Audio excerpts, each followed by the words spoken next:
The first story comes from a man named Lucas, an outdoor explorer who spent most of his life hiking and camping in remote wilderness. He was someone who didn't scare easily and preferred solitude over crowded trails.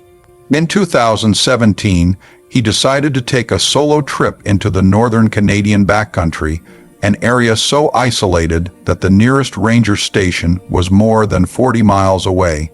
He planned to stay for a week, enjoying complete silence and nature. His first day went smoothly. He set up his tent, cooked dinner, and watched the sunset paint the sky orange. By nightfall, the temperature had dropped sharply, but that was normal for the region. Everything felt peaceful. The next morning, Lucas noticed something unsettling. About 20 feet from his tent, he found large footprints in the dirt. They didn't look like bear tracks or any animal tracks he recognized. Each print was unusually long, narrow, and deep, as if something heavy had passed through. They started at the tree line, circled his tent, then disappeared back into the woods. He tried to brush it off, telling himself the ground was soft and maybe the prints were distorted by melting frost. But a quiet uneasiness settled in his stomach. He decided to continue with his hike, but remained alert.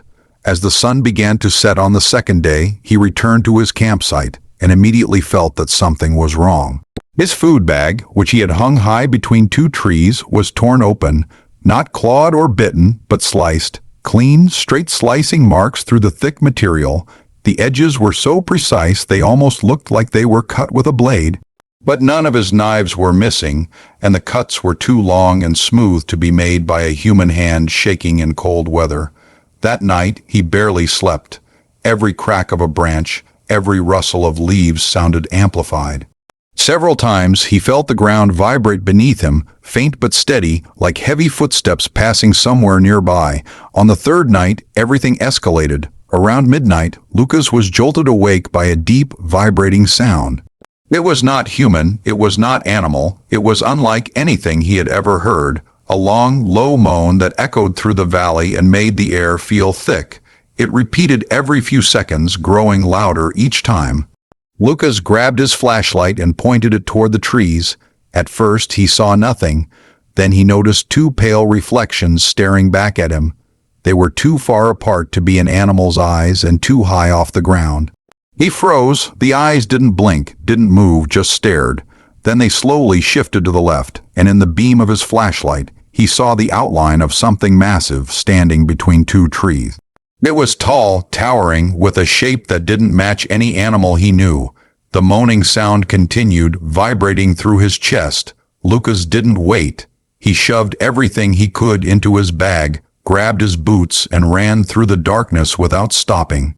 He sprinted for more than 2 miles until he reached a ridgeline where the moonlight helped him see the path. Only when the sound finally faded did he stop and collapse from exhaustion. By the time he reached the ranger outpost a day later, he was dehydrated and barely coherent. Rangers checked his campsite but found no tracks, no torn bag, nothing. They said melting frost and wind probably distorted animal prints, and the slicing marks were likely caused by branches. Lucas knew what he saw. He never camped alone again. The second story comes from a woman named Alyssa, who worked as a field researcher monitoring remote islands off the coast of Alaska.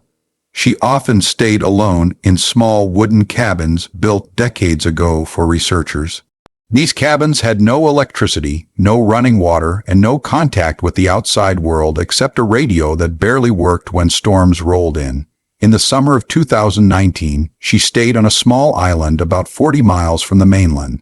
The island was mostly forest and cliffs, with only one cabin in the entire area.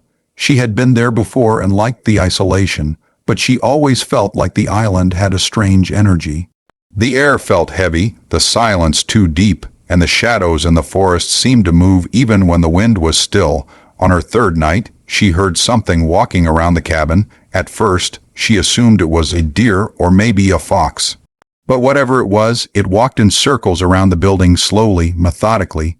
The footsteps were heavy and deliberate, too heavy for a deer. She held her breath and listened. The steps stopped at the back wall. Then came a sound against the wooden boards, not scratching, not clawing, but tapping. 3 taps, a pause, 3 more taps. like someone knocking slowly, rhythmically. She whispered for it to stop, but the tapping continued for nearly 10 minutes before finally fading away. The next morning, Alyssa checked outside.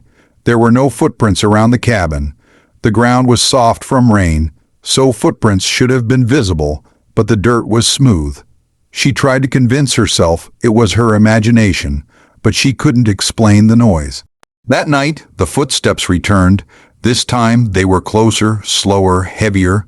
The tapping started again, but this time it traveled along the wall, moving around the cabin as if something was following the structure's perimeter and tapping as it went. The tapping stopped at the front door. Alyssa froze. She waited for another tap, but instead she heard a soft, shallow breathing. It sounded like someone standing inches away from the door, exhaling slowly. She reached for a radio, but it only hissed with static. Hours passed before the sound stopped. She didn't sleep. When dawn finally came, she opened the door to check. Nothing, no prints, no signs. Only silence. She considered leaving the island, but the next supply boat wouldn't come for another 3 days, so she forced herself to stay. The third night was the worst. She had just closed her eyes when she heard the unmistakable sound of footsteps inside the cabin. Not outside, inside, slow, careful steps across the old wooden floor. She sat up, heart pounding. The cabin was pitch black. She grabbed her flashlight, but when she turned it on, the beam flickered weakly. The footsteps continued, moving from one corner to another. She whispered, asking who was there, but the footsteps didn't stop. Suddenly, they rushed toward her. She screamed and threw the flashlight at the sound, and the footsteps stopped instantly. Cabin fell silent. Then from directly beside her in the darkness, she heard a whisper, just one word, leave. She ran out of the cabin and spent the rest of the night outside in the cold, shivering until sunrise. When the supply boat arrived the next afternoon, she boarded immediately and refused to ever return. Later, when another team inspected the cabin, they found nothing inside, but they did find something outside. Strange symbols carved into the wood on the back wall, symbols that weren't there before, symbols no one could identify. The third story comes from two brothers who lived in a quiet rural area of Montana, miles away from the nearest neighbor. Their family owned a small farmland surrounded by dense forest. At night, the land became pitch black because there were no streetlights, no passing cars, nothing. Just darkness and silence stretching for miles. One winter evening in 2004, the brothers were home alone. Their parents had gone to town, and heavy snow had already started falling. They were used to being alone, and everything was calm until they heard a loud bang on the side of the house. They looked out the window but saw only darkness and snow swirling in the wind. They shrugged it off, thinking a branch had fallen. Then another bang came, this time from the back of the house, then another from the opposite side. 3 bangs, each from a different direction, as if something was circling the home. They turned on every light they could, but the windows only reflected their own frightened faces. The snowstorm thickened, making it impossible to see outside. Then came the scraping noise, long, slow scraping along the outer wall, as if something sharp was dragging across the wood. The brothers backed away from the windows. The scraping moved steadily toward the front door. They waited, listening to the slow, drawn-out sound. When it reached the door, it stopped. A moment passed. Then came 3 loud, deliberate knocks. The brothers panicked. They yelled, asking who was there, but no one responded. Instead, the doorknob began to turn, slowly, gently, as if whoever was outside was testing the lock. They grabbed a fireplace poker, ready to defend themselves. The doorknob stopped turning. Silence took over. They waited for what felt like forever.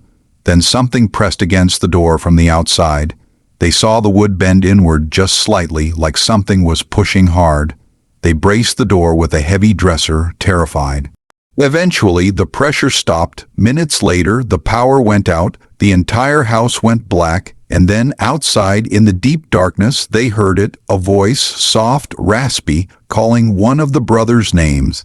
Not shouted, whispered, drawn out. The voice was identical to their mother's voice, but the boys knew their mother was miles away. The voice called again. The older brother yelled at it to go away, and after a long silence, the creature, or whatever it was, began scratching at the door again. The boys hid in the bedroom, clutching each other, listening to the sounds circling their house until the storm finally calmed near dawn. When their parents returned the next morning, they found deep gouges in the wooden walls and large prints in the snow surrounding the home. Prints that were too wide, too long, and too uneven to be human. They filed a report, but authorities couldn't determine what had caused the damage. Over the years, the brothers occasionally heard strange noises in the woods, especially during winter nights. But whatever had visited them that night never returned to the house itself. These three stories remind us that the most remote places on Earth carry mysteries we still don't understand. Isolation can reveal things hidden from the rest of the world. Sometimes nature is not as empty as we believe. And sometimes the silence of remote places hides something watching from the shadows.